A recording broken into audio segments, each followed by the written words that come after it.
everybody, welcome to Big Balls Fantasy Football, the only show with powerful picks, sexy super fans, and that's really fun. I am your host, 20-year fantasy veteran, Greg Reifsteck.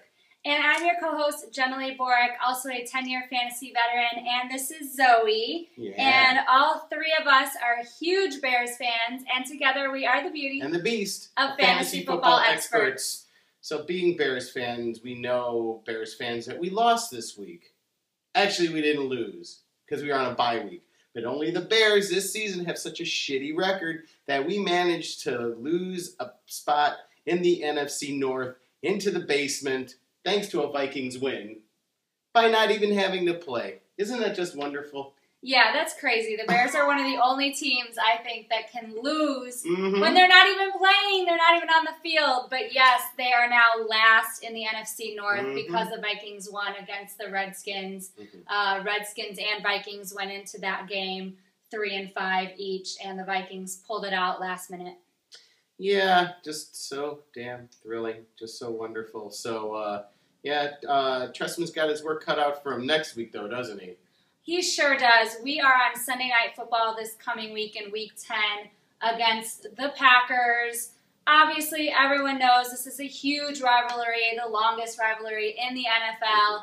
And we all have our Bears gear on today, including Zoe, because, of course, we're hoping for a win. But it's in Lambeau. Yeah. 190th meeting. Let's see what their record is. The Bears were, because we've lost so many times to the Packers in the last, decade. 20 years.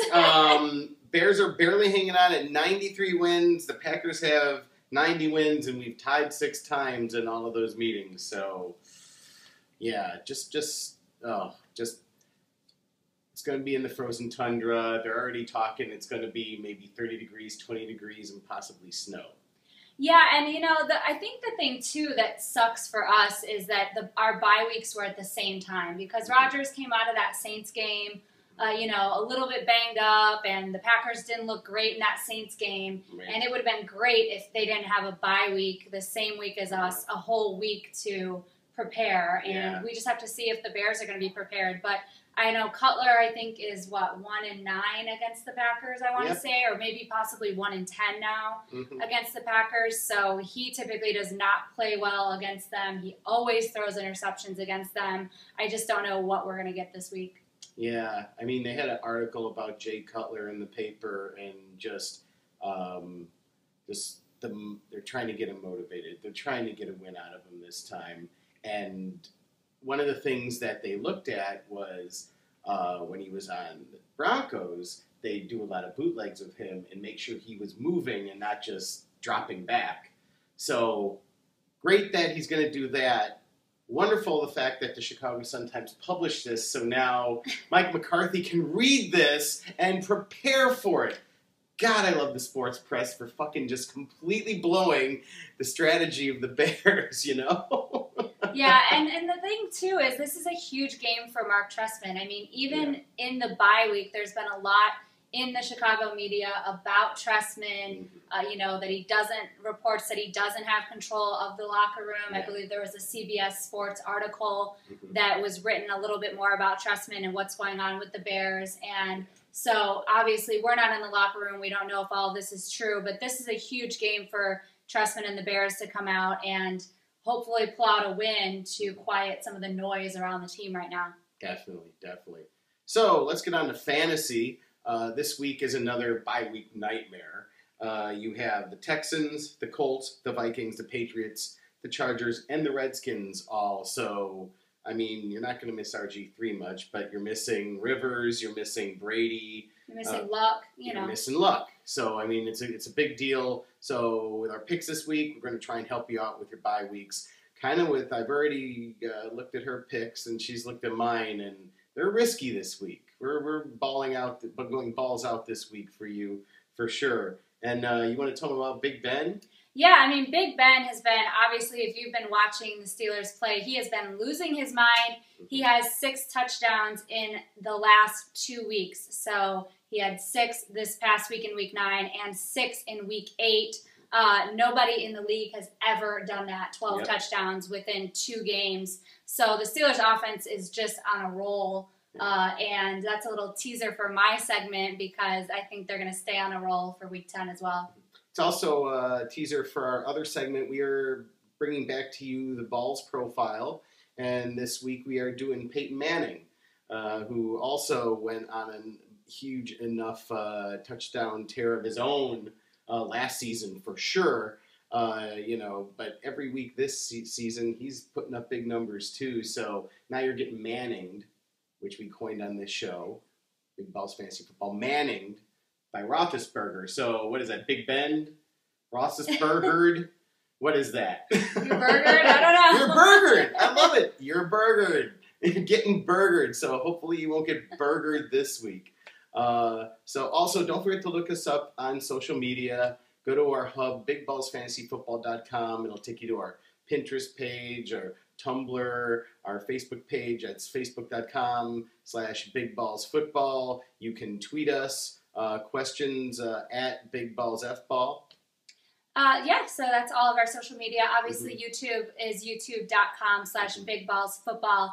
And that Facebook page is facebook.com/bigballsfantasyfootball. Oh, I'm sorry. So, we're going to have the profile coming up after our segments, and I believe you're first this week. I am. All right, stay tuned. I need a real man. Have you seen him? Welcome back to Big Balls Fantasy Football and Week 10 of my Real Men segment. I have some great picks, hopefully, for you this week. I have some very ballsy picks for you this week as well, so let's get into it. My first pick is wide receiver Martavis Bryant, and he is the Steelers wide receiver. Now, he is a 3.5 on the ball scale, and he was out for the first 6 weeks of the season, so he wasn't on any fantasy radars. Nobody was talking about him in fantasy, but he had a little shoulder injury. He had an illness, so he didn't play, but if you've been watching these Steelers games, he is definitely on the fantasy radar right now. He has 5 touchdowns in 3 weeks. That's correct, guys. 5 touchdowns in 3 weeks. Those are great numbers, obviously. Now, the Steelers play the Jets this week, and the Jets defense, their secondary, has really been struggling. Obviously, D. Milliner is out. They've been struggling for the entire season. They've given up 24 passing touchdowns. And the Steelers' offense has been on a crazy, crazy roll. Big Ben has 12 passing touchdowns in 2 weeks. So I think the Steelers' offense is going to continue to do very well, especially against this Jets secondary. I don't know if Big Ben is going to throw 6 touchdowns, but I think he'll throw at least 2, maybe 3 for this game. And I think Bryant could get one of those touchdowns because they do target him in the red zone. Now, I put him at a 3.5 on the ball scale because, first of all, he's a rookie. Rookies do tend to be inconsistent a little bit, so he's a little bit of a risky start because he's a rookie. He's started off really hot in these first 3 weeks, but he's got a great matchup this week, and I think he's a guy that you could get in your flex. And, again, they look for him in the red zone. I think he could get you a touchdown. He's been balling out a lot more than Marcus Wheaton even. So go ahead, get him in your lineup if you have the balls to do it. Now I have my next pick is a one-ball pick, and that is running back Matt Forte. Had to take a Bear because, you know, even though my Bears suck this season, I still love the Bears, and he's been the one bright spot on the Bears this season. The Bears obviously need more balance, and they went into the bye week talking about that they want to get Matt Forte the ball more and that they need to create more balance on offense, and the only way they're going to do that is to hand off the ball and let Forte run a lot more. They're playing Green Bay, obviously, in a primetime game this week, and in Week 4 against Green Bay, Forte had 122 rushing yards, so he went for over 100 rushing yards, and he had 49 receiving yards. Unfortunately, no touchdown in that game, but I do think he could get you a touchdown in this away game. It's in Green Bay. It's going to be a rough one for my Bears. Mark Ingram gashed Green Bay for 172 yards and a touchdown in Week 8. If Mark Ingram can do that, that shows you that the Packers defense is still not stopping the run at all. And again, this is a crucial game for the Bears. They have to get Forte going. if the secondary is going to try to take Marshall and Alshon away, you've got to get Forte the ball, hand it off to him, throw it to him. He needs to get in the end zone, and the Bears need to get points on the board this week. So he's a one ball. He's been doing great in fantasy. He needs to be in your lineup for sure this week. And my third pick for this week is tight end Larry Donnell. He is a 4 balls pick. He is the Giants tight end. And I put him at a 4 balls pick because he struggles a little bit with consistency. But I do like his matchup even though it's Seattle this week. The Giants obviously have problems at wide receiver. If you watch that Monday night game, they are not doing very well with their wide receivers and Eli's chemistry with those wide receivers. But Eli does have some chemistry with Donnell, and he does look for him, especially when he's in trouble.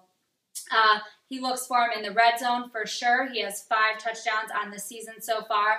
And Seattle gives up the 6th most fantasy points to tight ends this season. So Seattle is not shutting down tight ends very well this season. They're not even shutting down the pass quite as well this season as they did last season.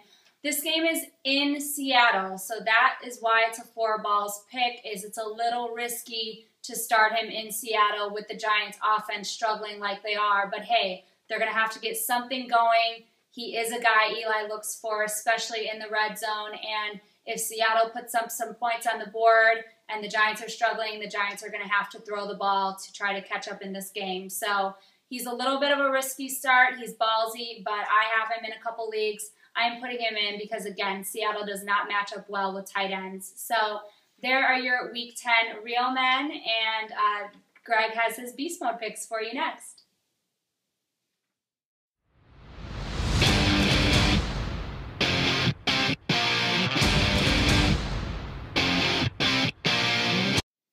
Hey everybody, welcome back to Big Balls Fantasy Football. Week 10, I got 3 beast mode picks, so lethal they can kill Ebola.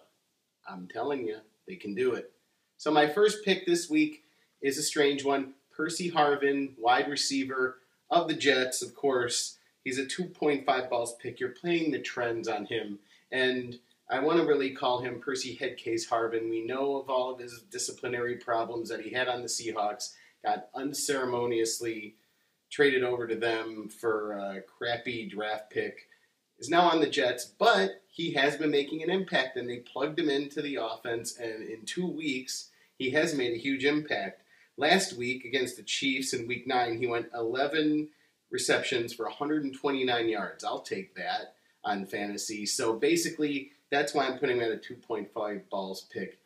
He's risky, but, I mean, he still had a presence. And even though he had his disciplinary problems, apparently Rex Ryan is dealing with him, and they're going to play the hell out of him. So I think they're going to keep playing the hell out of him and get you fantasy points.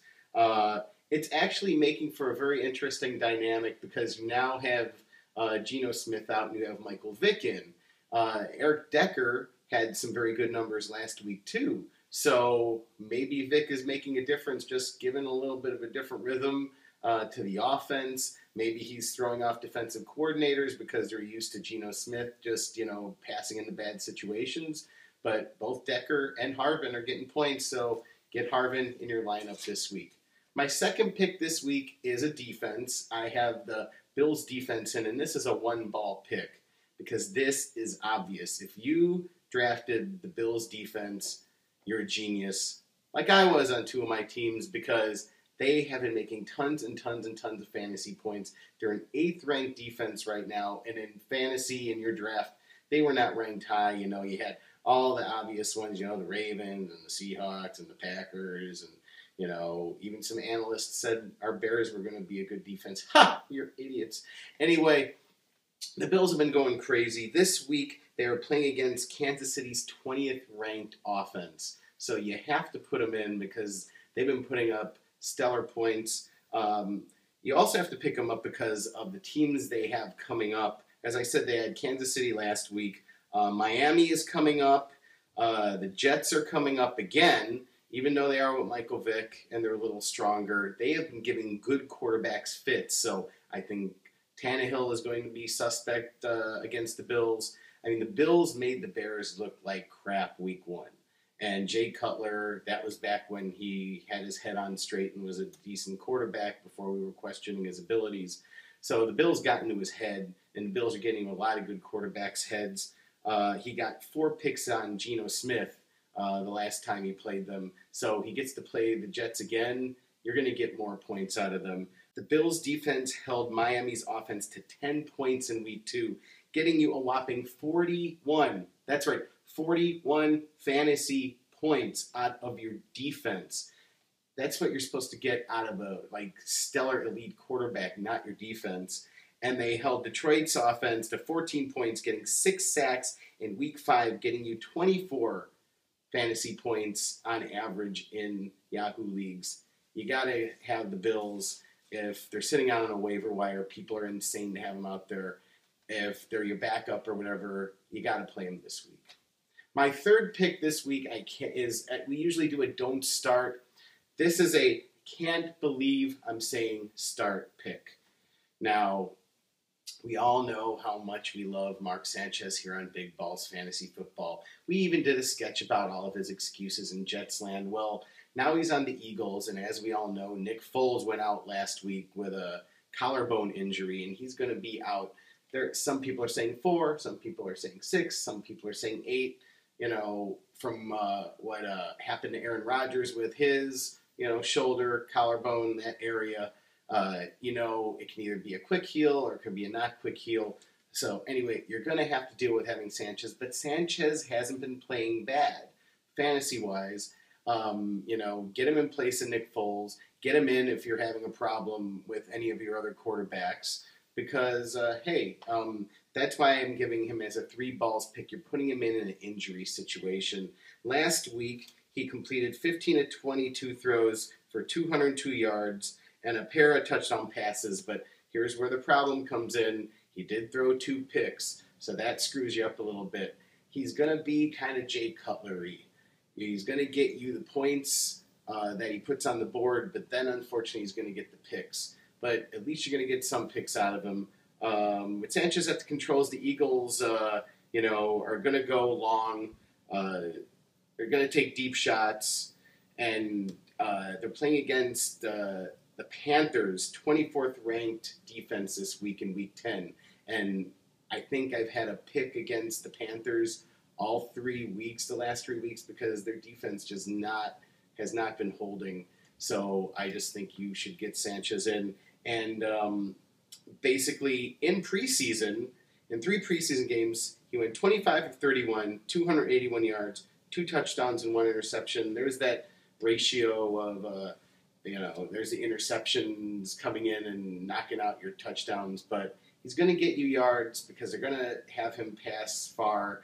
I mean, McCoy, thank goodness, has been getting his game going the last few games. So he's going to even it out so Chip Kelly can, set up the run and then go for the pass. So those are my 3 beast mode picks. Next, we are going to do the balls profile of Peyton Manning. Stay tuned.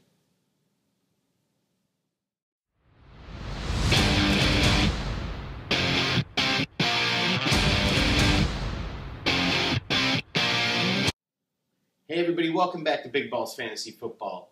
So what we're going to do for you now is a segment that we started last season, and it's called the Balls Profile. The reason we're doing this, we're picking one player and we're going through their entire career from a fantasy point of view to show you how the ups and downs were in their career and maybe talk a little bit about the strategies you might have had to use during those periods when they were not scoring or doing well in their career. So this week we are doing Peyton Manning, fittingly, who just broke a record that we'll get to later in the segment. But I just think it's fitting that it's an interesting career, and he's been a fantasy stud for most of his career. But, I mean, he had a significant point of injury, and so there was a lot of drama, I think. So why don't we get started with his career on the Colts. Yeah, let's get started with it. So we did this last year. We did Megatron. So we'd like to try to do a player that has had more years in the league. Obviously, there's a lot more to talk about and to compare. So I'm just going to start off by talking about his days with the Colts. First of all, I just wanted to mention that he went to the University of Tennessee in college. He was Tennessee's all-time leading passer with 11,201 yards and 89 touchdowns. So I don't watch a lot of college. I know you watch the Ducks. You're a big Oregon Ducks fan. But those are pretty impressive numbers in college, Those are very impressive numbers, which is why he, what place did he get drafted in? He got drafted number 1. The Colts took him in 1998, number 1 That's right. overall. His rookie season, he did pass for 3,739 yards and 26 touchdowns, which set 5 different NFL rookie records, including the most touchdown passes by a rookie in a season. That's impressive to set 5 records in your rookie season. Yeah, and I mean, I remember watching that go down too, and it was crazy. And I remember I was playing fantasy at the time, and people picked him up, and they were damn happy. Because you didn't really know. You never know with a rookie. And, I mean, we're kind of having that same kind of thing happen with – we had it happen with Andrew Luck. Oh, absolutely. Who came right out of college, and, you never know. You know, you have your Terry Bridgewaters. You have your, Mark Sanchez's. You have your what have you. Well, even RG3 getting injured and, him not panning out to be what people thought. Yeah, so Peyton paid off for you. So. Yeah, he did. Now, despite setting those records, the Colts only finished 3-13 his rookie season, and he threw a league-high 28 interceptions. So, unfortunately, fantasy-wise, a lot of yards, a lot of touchdowns, but man, those 28 interceptions definitely hurt you. That's what'll happen with a rookie, of course. So, in 1999, the Colts turned things around. They had a 13-3 record. That does not happen very often in the NFL for a team to go 3-13 and then the very next year go 13-3.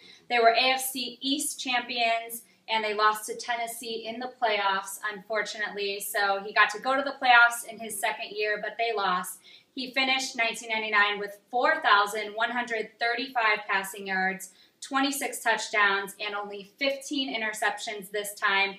And he went to the Pro Bowl for the first time. He was getting closer to that ratio that you like, that 2-to-1 touchdown to interception ratio. Absolutely. Did so much better with the interceptions. Then in 2000, Manning had his first perfect passer rating against New England. Wow. So that, if you had him in fantasy, you're loving that. Yep. The Colts finished that year 10-6, but they lost their wild card playoff game to Miami. So another playoff loss. He finished that season with 4,413 yards, 33 touchdowns, and 15 interceptions. So, wow, 33 touchdowns. I mean, it's third year. Yeah, I mean, you'll take that. You don't get that out of a lot of third-year quarterbacks, that's for sure. Not at all. In 2001, the Colts offense produced the second most points in the league, but their defense allowed the most points in the league. Sounds a little familiar to what the Bears went through last year. So, unfortunately, their record that year was only 6-10. Manning finished with 4,131 yards, 30 total TDs, that's including his rushing touchdowns, and 23 interceptions. That year, Jim Mora was fired after the season. That one wasn't a very good season for the Colts, but Manning still threw for over 4,000 yards and had 30 total touchdowns. Yet another thing in fantasy, it does not matter if your team is winning, you can still get a ton of fantasy points. Yeah, absolutely. But I think it's really interesting that the year before he had 15 interceptions, and then he had 23 that year. So then that was another kind of pick-happy year for him, unfortunately. So in 2002... the Colts were obviously looking for a coach. They hired Tony Dungy. That's when he took over coaching, and that is when Manning had his second perfect passer rating. The Colts ended that season 10-6, but they lost their wild card game in the playoffs once again. He finished his first year with Tony Dungy with 4,200 yards, 29 total touchdowns, and 19 interceptions, and he went to the third Pro Bowl he had been to in 4 years. So, man, I wish my quarterback could go to that many Pro Bowls.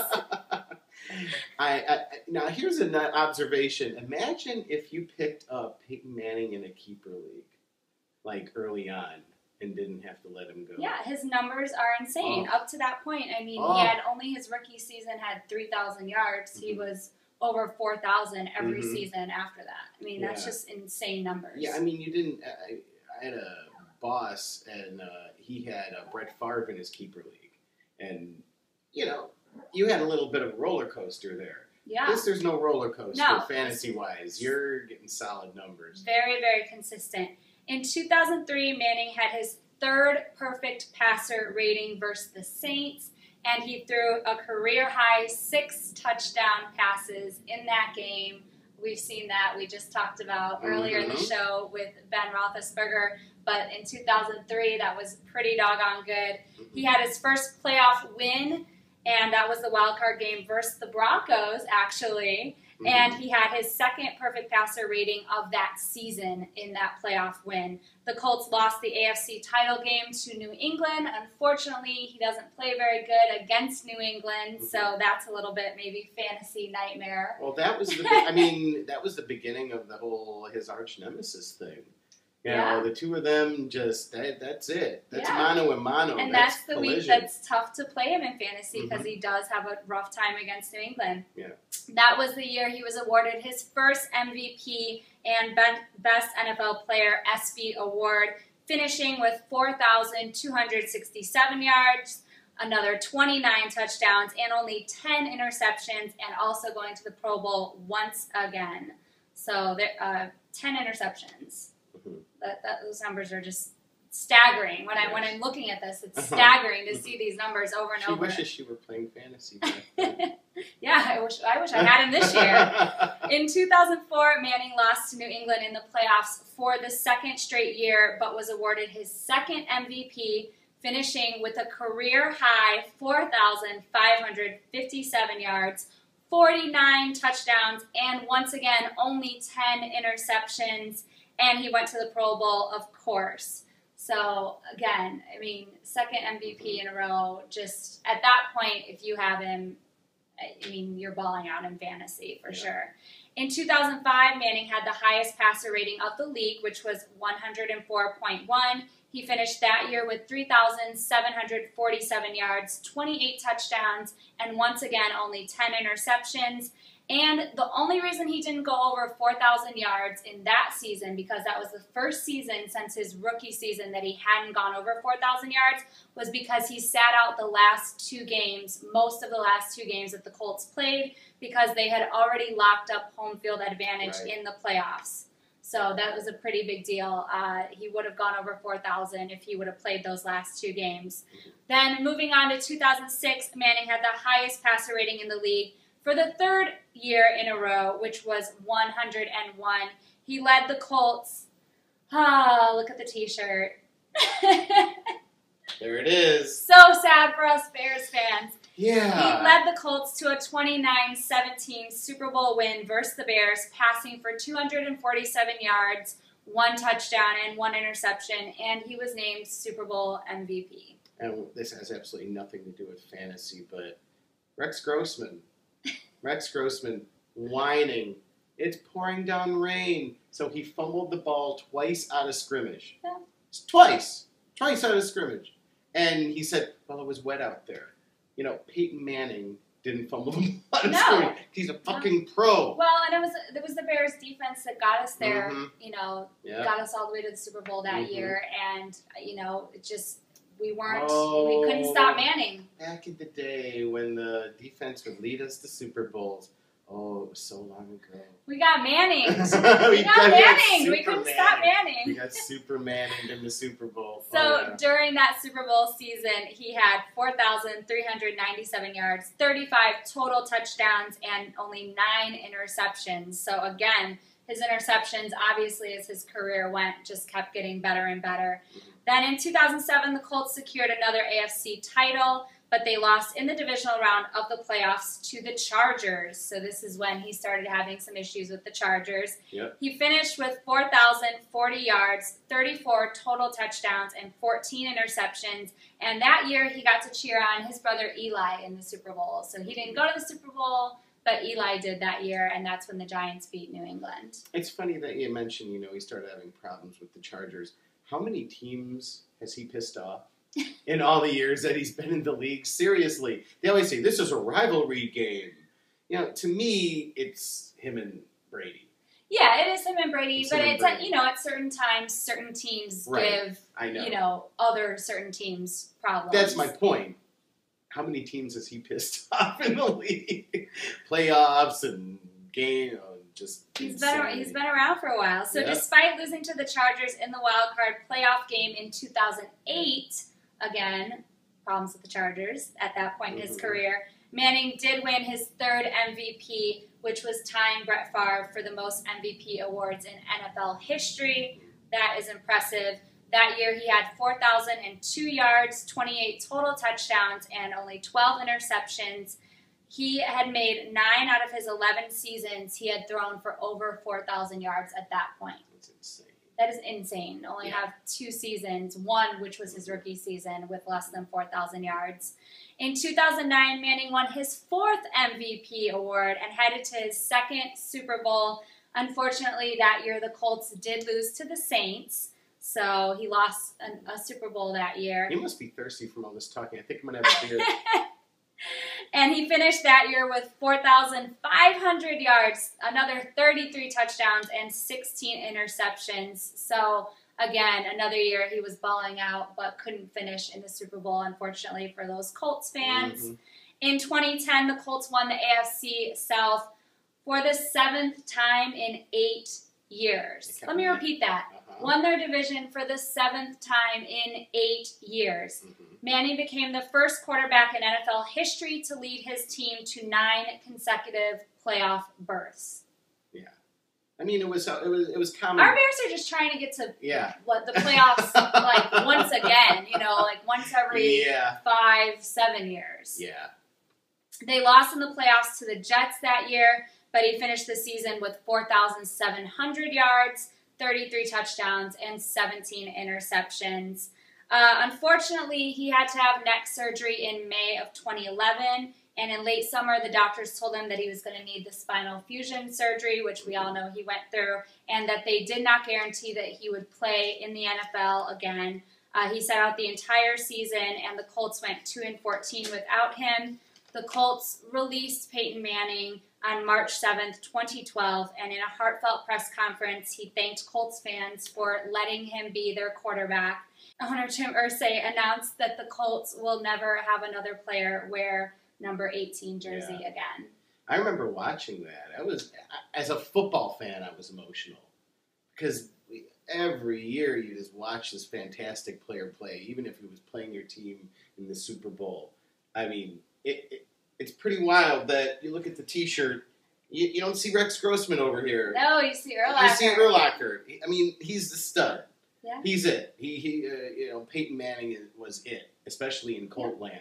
Oh, yeah. And they were really, really sad and to to see him be go. drafted with that team, play as long Mhm. as he did, be so successful with that team, Yeah. take them to so many playoffs, win a Super Bowl. I think that just has to be an incredibly emotional thing for a player to go through. Yeah. So, but like you said, fantasy-wise, if you drafted him, Money. especially in a keeper league, if you drafted him just risking, say, his rookie year and saying, Mhm. hey, I hope Peyton Manning's going to be good, Yeah. you got to keep him forever. Well, that's our Balls profile for Peyton Manning. Congratulations, Peyton from Big Balls Fantasy Football. And that's it for our show tonight, too, isn't it? It is. All right. Good night. Good night.